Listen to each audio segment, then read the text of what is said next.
Welcome to the Explainer. Today, we're completely shifting gears. We're moving past the basic mechanics and diving headfirst into the high-level, advanced tactics you absolutely need to finally break out of those bronze and gold ranks in Rainbow Six Siege. We've gathered some incredible insights from top players, esports analysts, and actual data to give you a clear roadmap to the higher ranks. So let's just jump right into it. Now, I want you to ask yourself a tough question. Why are you still losing favorable gunfights? You might have spent hours in the shooting range perfectly tuning your recoil control, but here's the harsh reality. Mechanical aim really isn't everything. Siege has this skill ceiling that a lot of players just never break through, and it's not because they lack talent. It's because they lack structure. Structure, positioning, and timing, those are going to dictate the outcome of a Siege match way more than your raw reflexes ever could. So, here's our rank-up blueprint for today. We're going to cover mastering angles and peeking, smarter droning and intel, the power of vertical play, pro-level sight setups, intentional operator bans, and finally, we'll wrap up with teamwork and trading kills. All right, let's kick things off with Module 1, Mastering Angles and Peeking. Listen, how you actually choose to take a gunfight is just as crucial, if not more crucial, than where you place your crosshairs. Take a look at the sheer difference in geometry here between a beginner and a high-rank player. The copper habit is holding an angle right up against a doorway or piece of cover.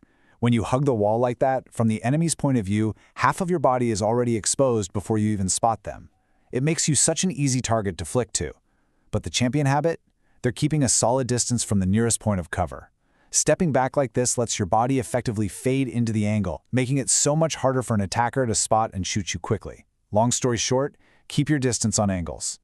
Moving on to the mechanics of actually taking the fight. You know the famous Psycho peek, that super complex dance of leaning out, leaning back, and moving all at once? Yeah? Well, that's officially dead. The game's perspective mechanics have shifted. Right now, simple AD peeking is absolutely the most efficient way to clear angles. You're just using your A and D keys to quickly jiggle in and out. It gives you a quick flash of information without exposing your whole arm and body to a pre-fire. It's clean, it's fast, and most importantly, it keeps you alive. And hey, if you do get into a firefight, follow these exact steps. Make your initial contact, exchange those first few bullets, and then instantly break your line of sight. Here is the absolute golden rule. Never, ever re-peek an angle at the exact same head level. Seriously, if you do, you are literally walking straight into a pre-fire. You gotta crouch, change your elevation, or just let the angle breathe for a second before you re-engage safely. Pros will crouch when they shoot and dip out specifically to avoid getting pre-fired. Okay, moving on to Module 2, smarter droning and intel. We all know information wins games, right?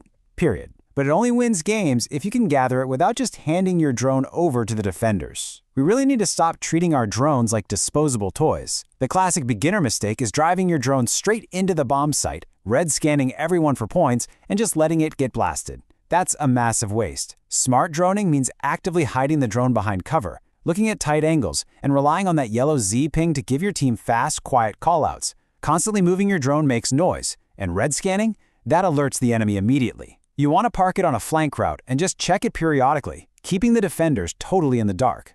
Now, if you're attacking solo, use this exact method. Only drone as far as your very next safe room. Seriously, do not drone half the map away, because by the time you walk over there, a roamer could have easily snuck right back into that space. Drone the room directly in front of you. Once you confirm it's clear, enter, get to cover, and just repeat the process for the next room. This way, you make sure you never take a surprise gunfight, and you don't end up outrunning your own intel. All right, Module 3, the power of vertical play. Playing horizontally? It's predictable. Playing vertically completely shatters the defense. This is really what makes Siege so incredibly unique. Verticality is all about using destructible floors or ceilings to create alternate angles of attack. Just picture a defender sitting perfectly behind an impenetrable Muro window, or maybe they're tucked into this reinforced corner bunker. If you push them horizontally, you're gonna lose. But if you blow up in the floor below them or the ceiling right above them, you instantly force them to panic, abandon their super safe setup, and run right out into your entry fragger's crosshairs. To pull this off effectively, you really need soft breach operators. We're talking Buck, Sledge, Ram, Ash, and Zofia. They are going to be your best friends here. And here's a massive, massive tip to remember. Please, do not waste your heart breachers on vertical play. If you're bringing a thermite just to blow up a wooden floorboard, you are actively hindering your team's ability to open the main walls. Just let the soft breachers do their job. There's this fantastic quote from the competitive community I want you to remember. The game isn't about getting kills, it's about getting position. Vertical play creates an absolute positional nightmare for defenders. You might not even get the kill straight through the floorboards, but just by displacing that anchor, you've essentially done the heavy lifting for your entire team. Okay, flipping over to defense, let's look at Module 4, Pro-Level Site Setups.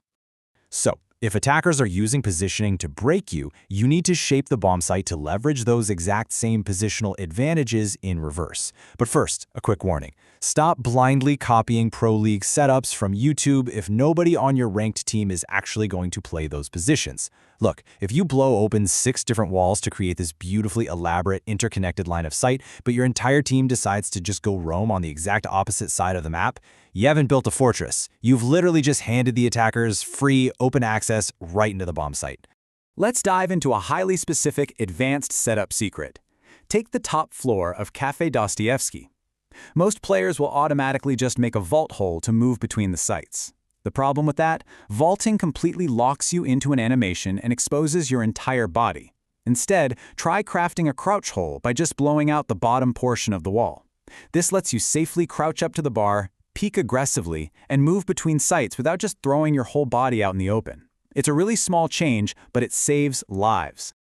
Zooming out a bit, Module 5, Intentional Operator Bans. We need to talk about the macro strategy layer, because that pre-match phase matters significantly more than low-ranked players seem to think. Way too many players are just rage banning. Banning a blitz or a clash simply because they found them annoying in the very last match. Guys, this is throwing away a massive tactical advantage.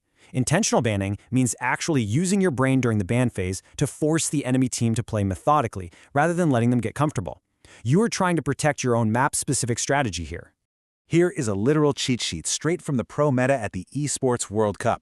On Nighthaven Labs, you absolutely want to ban Kaid or Bandit. It's an incredibly wall-heavy map, and getting those walls open is non-negotiable for the attackers. On Coastline, ban Maverick. Doing that secures a really strong defensive hold on the VIP wall, which forces the attackers to funnel right through predictable choke points.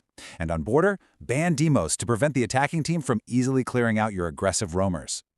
Just to prove how insanely vital this is, at the highest tier of play during the Esports World Cup, Kaid had a 100% ban rate on Nighthaven Labs. Not 90%, not 95%, literally 100%. The pros understand that controlling whether a crucial wall opens or stays closed decides the entire round. We really need to start treating our bans with this exact same level of respect. Finally, bringing it all together with Module 6, Teamwork and Trading Kills.